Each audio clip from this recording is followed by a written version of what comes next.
All right. Hello, everyone. Thank you for joining this event. It's been a pleasure. And here we are with three panelists. We'll continue the discussion and we're mainly focusing on the Thai markets.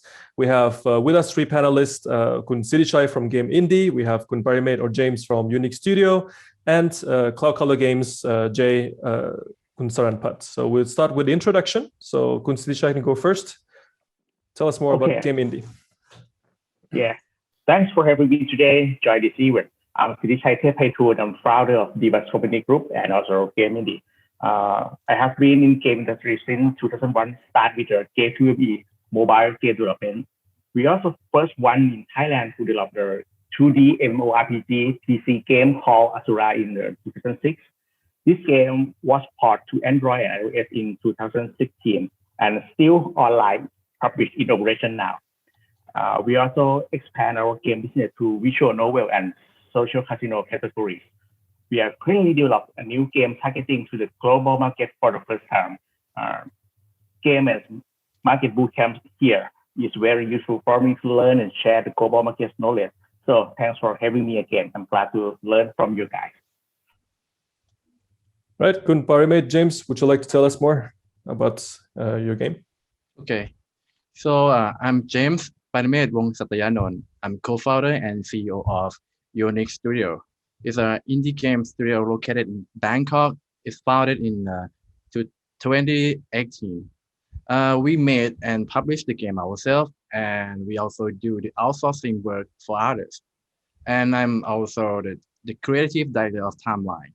Our debut game in the studio is an award-winning indie puzzle game released on 2020 on Steam and GOG, and we plan to port it to other platforms this year. And I also became an influencer in Thailand by doing that. And I'm also the representative in Thai Game Industry Association, and I'm also the representative in the subcommittee in charge of studying games, software, and esport industry in the Parliament too. So that is pretty much about it. Nice, thank you very much. Jay?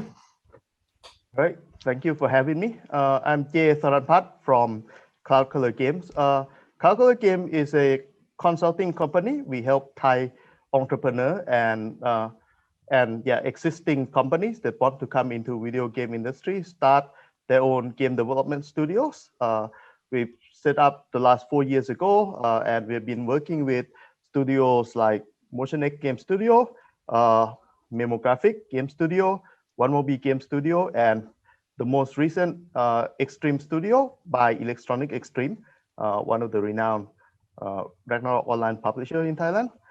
And yeah, I've been active in Thai game industry for the last 10 years, and I'm also known as Chief Operating Officer of PlayLab. We sold to Shilindo in 2016, and yeah, I'm happy to be here, and I've been working on also Thai Game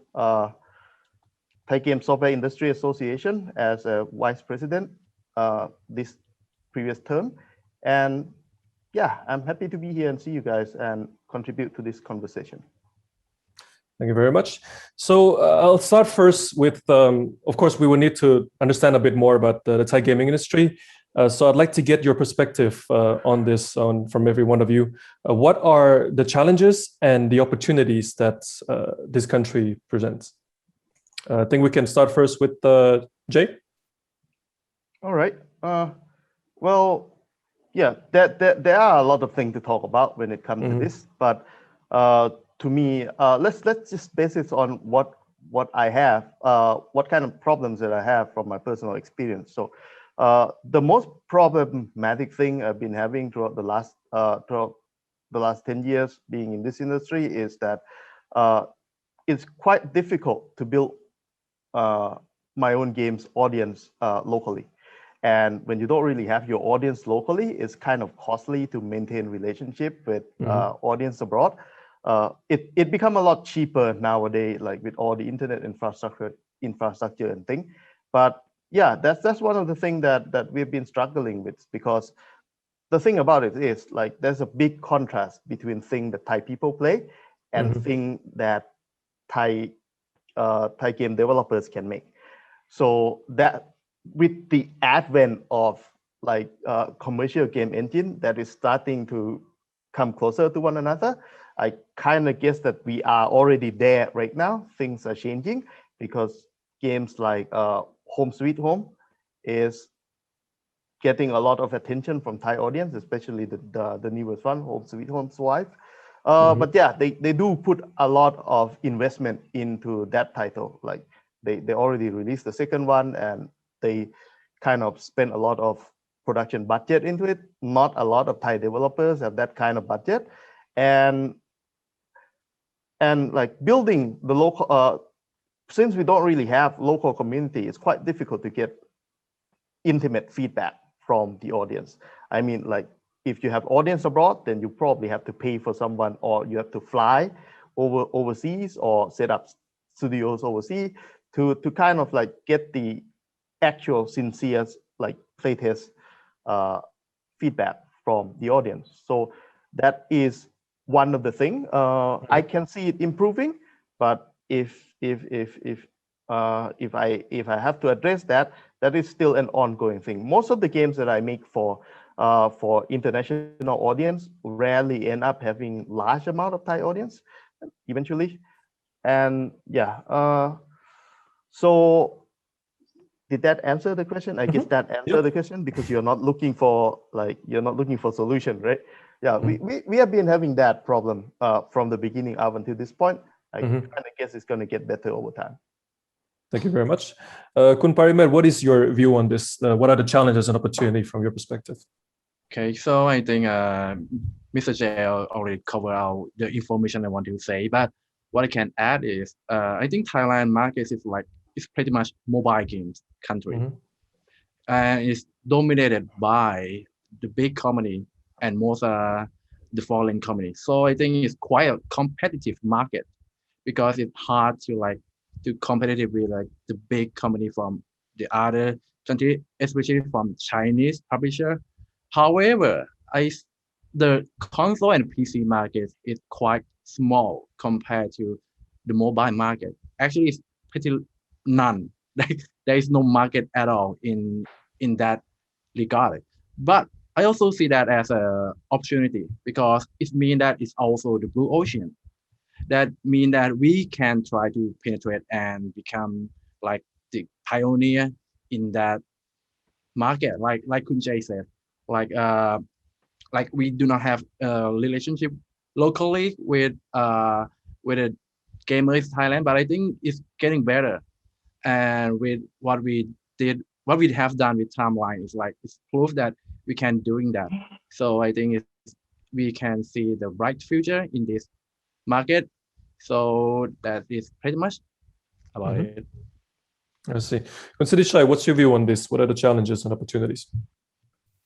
For the mobile free-to-play market that I have experience with, for the challenge that Kun James talking about, we have one big guy dominate most of the market in Thailand, especially for mobile market.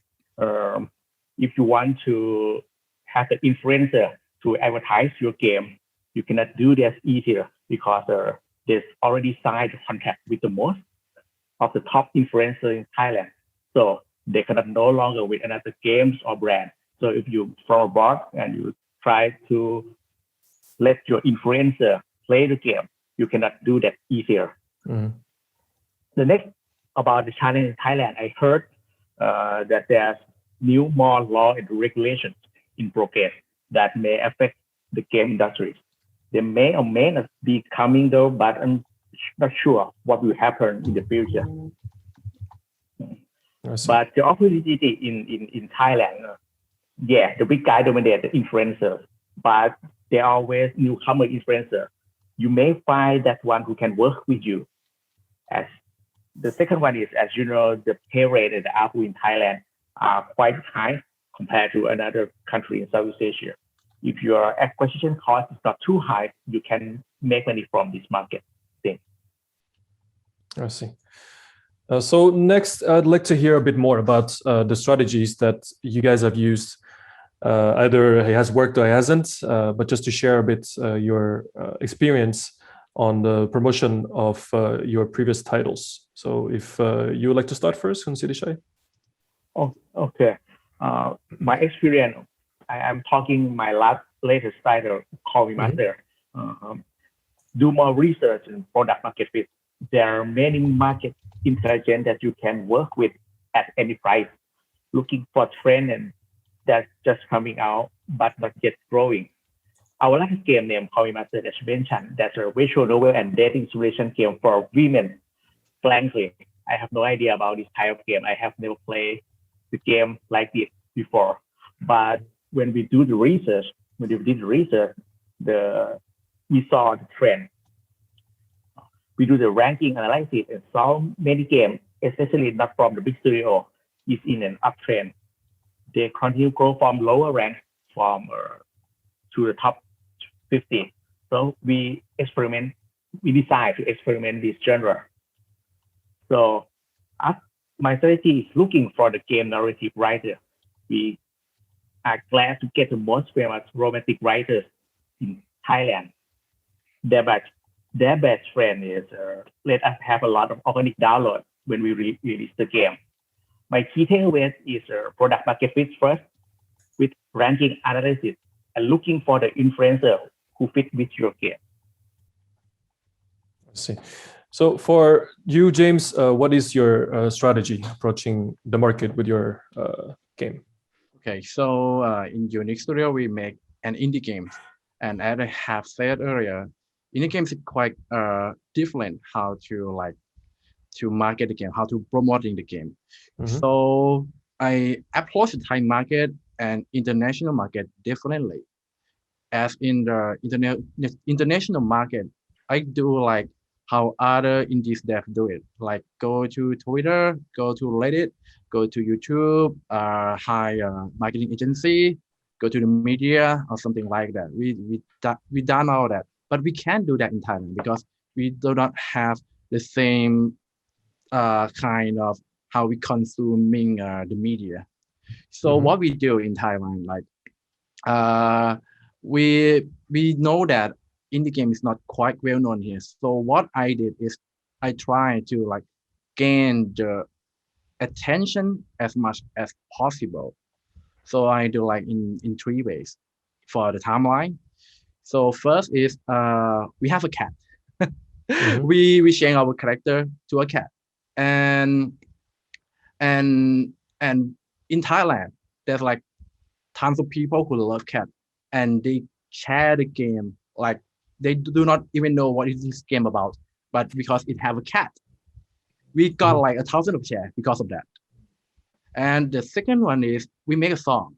We make a legit song. It's not like our plan is not to like make some gamey song or something like that. We just want to make like a real song that you can listen to every day, something like that. So we kind of get like gaining some fans, some music listener fans from that.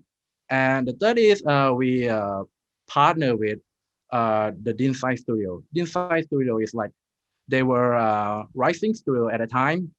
Their posts usually got like 1,000 of shares, thousands of likes. They have like 10,000 of followers and fans globally. So we partner with them and let them design the character for us and make the poster for us. And we can like, the advantage of that is we also have their fans to follow our games. So it's like our games got to be shared by a lot of people, by the one who's the cat lovers, by the one who's Dinsai fans, by the one who loves the music. And I think like there's a gamer in all of that. So I think that's like opportunity for us. Like, so when we get like enough attention from that, it's like the social network is going to do the work by themselves, because when we have enough attention, the media and the influencer is going to like try the game and talk about it when there's like there's a trend of that game. Like, so we kind of get that engagement, that attention from that. And I think that's a good strategy to try to in Thailand, because what I haven't said is like Thai games like when we make an indie game, as I have said earlier, indie game is quite small, and like there is no like marketing about indie games at all in Thailand or in maybe in the recent years. So I think when we do that, when we like gaining like the much attention as much as possible, I can be stand out. Our game can be stand out. I see. Thank you. For Cloud Color Games, Jay? All right. Well, yeah, I've been around for quite some time. I usually have my go-to strategy for this kind of stuff. Basically, first thing first is I rarely do marketing activities myself. That would be the publishers that we go with like different titles that we have on hand. So most of the time, like since I have a very good reach with international publisher, I would kind of like have some ongoing exchange of conversation with them. And one of the things that I do is based on those conversations and based on the way things are in terms of like what hits and what not, I try to project 3 to 4 years ahead in terms of what would the publishers interest to work on, because one of the challenge that we have here in Thailand is that most of the developers, they don't use English. And when they don't use English and you have to kind of like get the studio itself to try and go to market with the product, there's a bottleneck in terms of conversation with the audience, conversation with marketing partners, conversation with pretty much any party outside of Thailand when it comes to having to communicate things like giving a brief to graphic designer abroad or briefing influencer abroad about the game and things like that. That would fall down to only like 1 or 2 person in the team that can speak English. So the thing that we tend to do most of the time is that we have some discussion with the publisher, with a lot of publishers actually, and come up with titles that will at one point be picked up by some of the publishers. It's not the one we talk to.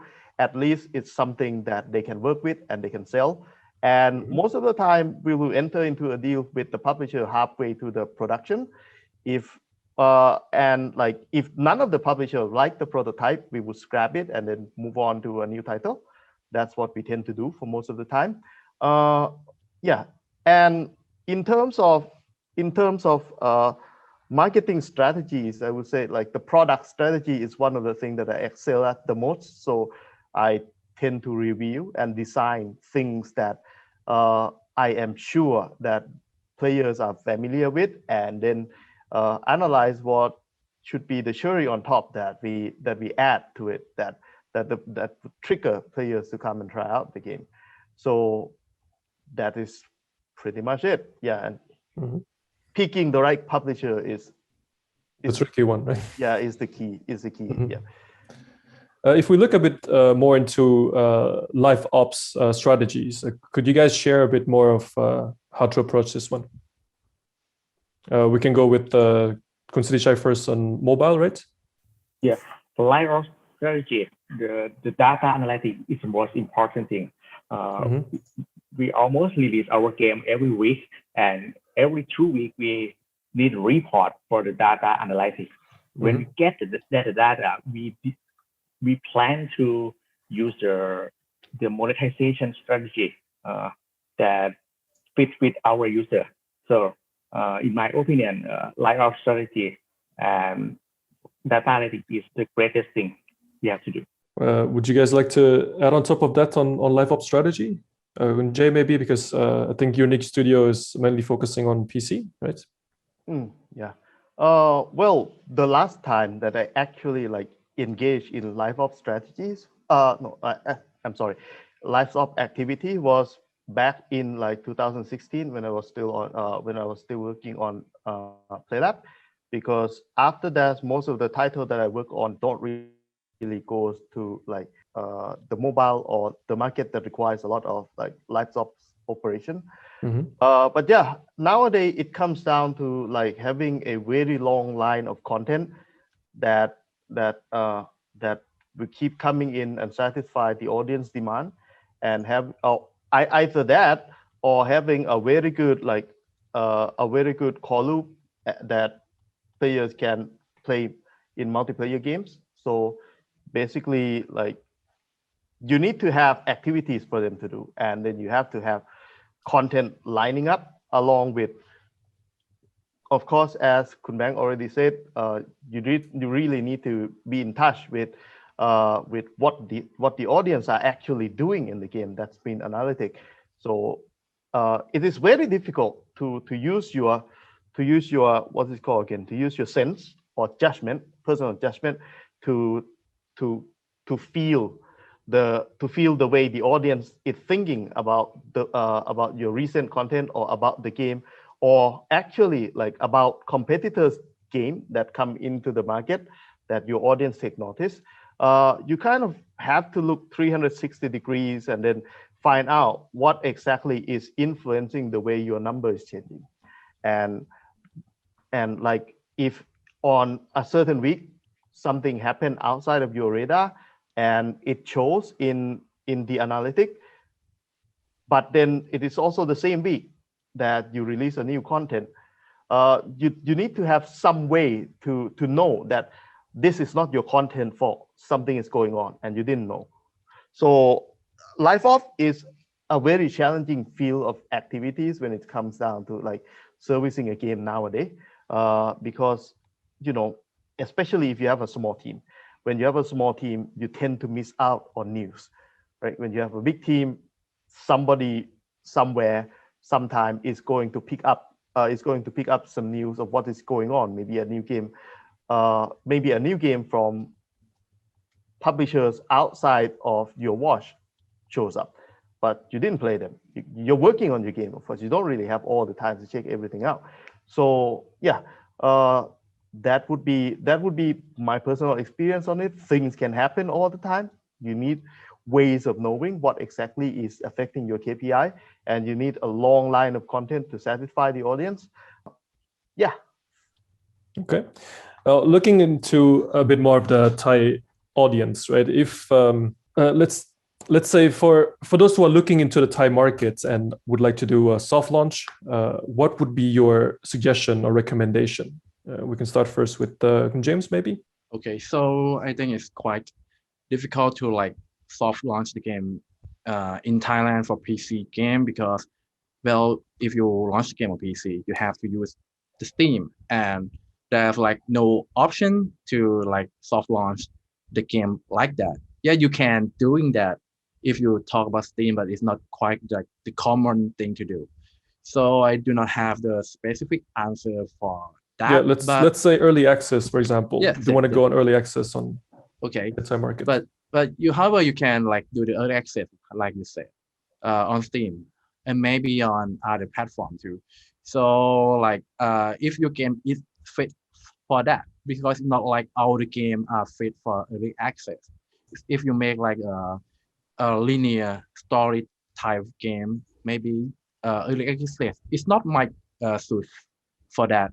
But if you make like some game that can be improved or upgrade or add more content, like survival games or something like that, maybe early access might suit for your game.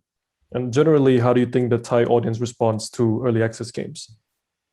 I think we have like a good positive thinking with the early access. Like a lot of Thai game early access. Like actually, Home Sweet Home Survive. They are launched the game as early access right now, and it's kind of popular right now. So I think Thai people understand the model of this type of game. All right. So for the next question, what kind of games are fitting for the Thai market in terms of genre, platform, and also business model? So if Kun Sittichai, could you share your point of view, please? When you're looking at a top crossing game, especially for mobile market, you see the first one is a survival game and the second one is a mobile game. But I don't think the survival game or mobile game is a topmost, or you should do going into in this genre in Thailand again, because the game conquered by the most big one guy in Thailand. So I think the RPG game is the most interesting if you would like to enter into the Thailand mobile market, because of a lot of top grossing game, maybe the newcomer that's like the Cookie Run Kingdom or can go to the top of chart because they have the part of mobile. So I believe that mobile or maybe social casino fit in the Thailand market more than another genre. I see. Thank you. James Parimeth, what are your thoughts on this? What kind of games would be fitting for the Thai market? I think it depends on who you are. In my first thought, I think about like you should like go to mobile market because it's where the market is. It's where everybody play the games. But like Kun Sittichai said, I think it's very hard. It's very difficult to compete with that market because it's conquered by like the empire or something like that. So it's not easy to go compete with them directly. However, if we want to like avoid doing that, what we could do, I think about horror game, because horror is like what Thai people love to watch. Like almost every horror game is very popular in Thailand. Like if you play, because every streamers love to play the horror game. So it's kind of, you can get like the attention from to the horror games, but I do not know about it. Like, is it going to good in the business standing point? I do not know about that. But if you want just for the attention, I think horror games like it's going to be crazed over here in Thailand. All right.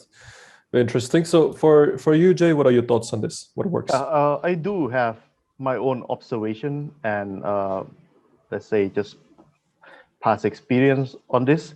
Well, like if we are going to ask this question, like what would be the game that fit Thai market the most?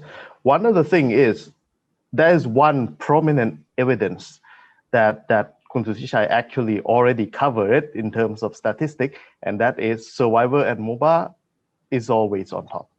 And that is kind of something that is enroute into Thai general audience, because if you look back throughout the past 10 years, YouTuber and like gamecaster in Thailand, when they don't get paid to play games and they just pick things up on their own, and when they don't really like care about getting a lot of engagement on a certain video, what you see as a pattern in Thailand is that on their free time they would pick up Minecraft and they would pick up The Sims, even though like nobody paid them to do that. And a lot of Thai audience, they were educated into playing games via Minecraft for some reasons and via The Sims for some reasons. And the generation before this were like, of course, influenced by Ragnarok Online quite a lot, and a lot of RPGs that would be people of my age, but a little bit younger than us. Everybody starting off with Minecraft, and then they would branch their preference off. And this is being reflected in everything that I see throughout the last 10 years. They play Ark, right? They play Ark, Survival Evolved. They play the most recent, Valheim. They play these games without a second thought. Like as soon as it comes out, you see all the channels spend all the influencers in their free time play these games. So even though Kun Sittichai and James have said that the market is dominated by the big guy, I can clearly see that even though when these guys are not getting paid for it, they will still pick up new games of this genre and play it. So PC survival game is still one of the things that Thai people like a lot, especially if it have local co-op. No, not local. I'm sorry, I'm old. There's no local multiplayer anymore nowadays. Co-op, especially if it's feature co-op multiplayer, they would play it. So that is actually like one of the thing that constitute the recent success of Home Sweet Home Survive. I believe that it's one of the best shots that they added that to the game.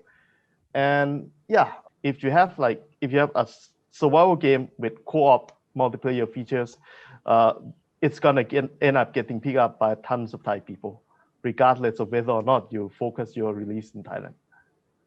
All right, thank you very much. Going to the next question, what do you foresee in terms of future strategies that could be effective from your perspective? It couldn't be from your current products, your future products that are still in conception phase. We can start maybe first with Sittichai. I'm not sure what the future strategy is coming, but I'm sure that the CPI, cost per installation, is more higher and higher. So the fandom, the community management, make it less cost for acquiring new users. Then if you have no plan to serve them, you will kick off in the future market.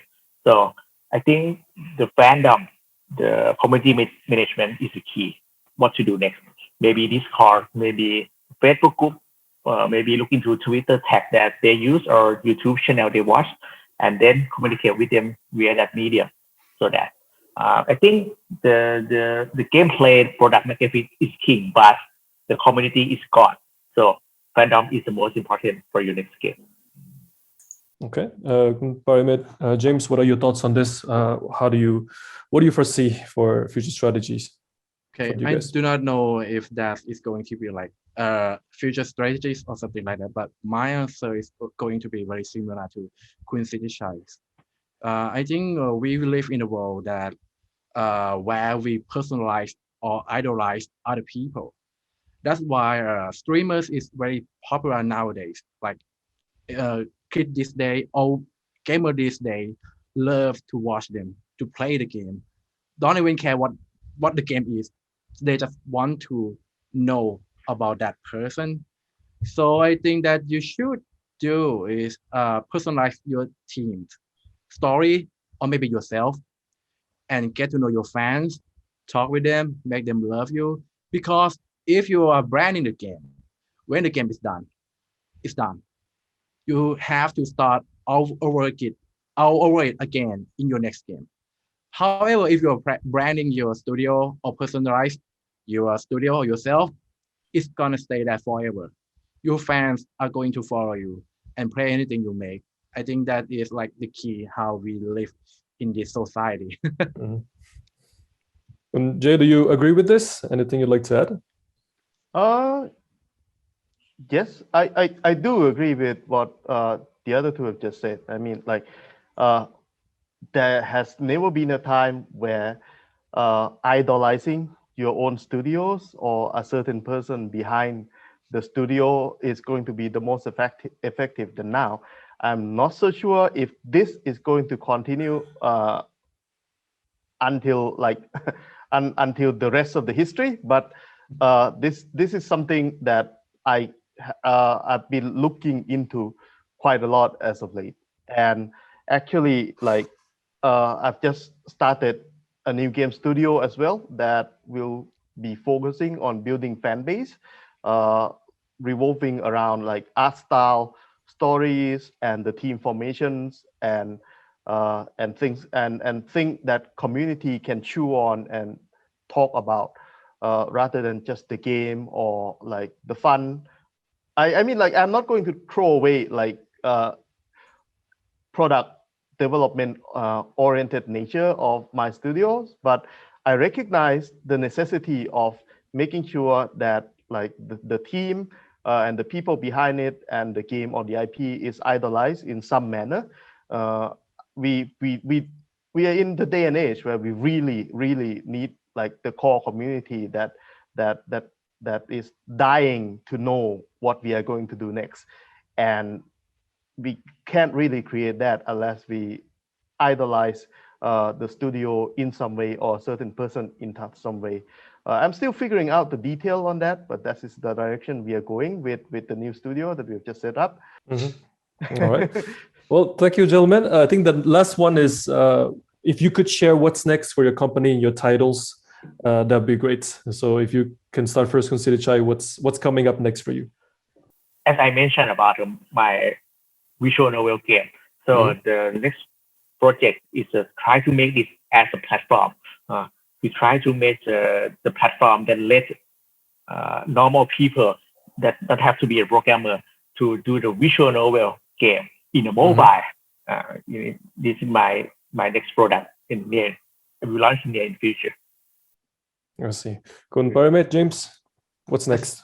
Okay, so what's next for my studio? I think it's going to be like exciting years for Untitled Studio, because timeline is not just like our goal. It's like it's a beginning of how we're going to move forward in this industry.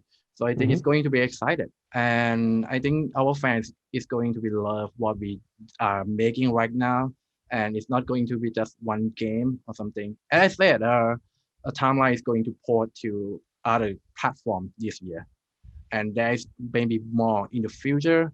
And I think I want everybody to like follow us and stay tuned, because it's going to be an awesome years for the ahead.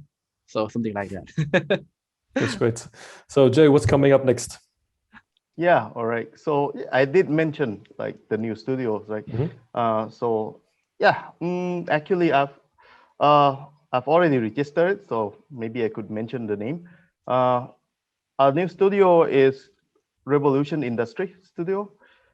We are announcing actually the game called Airship Academy sometime in a couple of weeks. Of course, we are announcing the project, and we are in the middle of a lot of discussion with publishers, and as said, regarding the community, we will be starting building community in the upcoming weeks.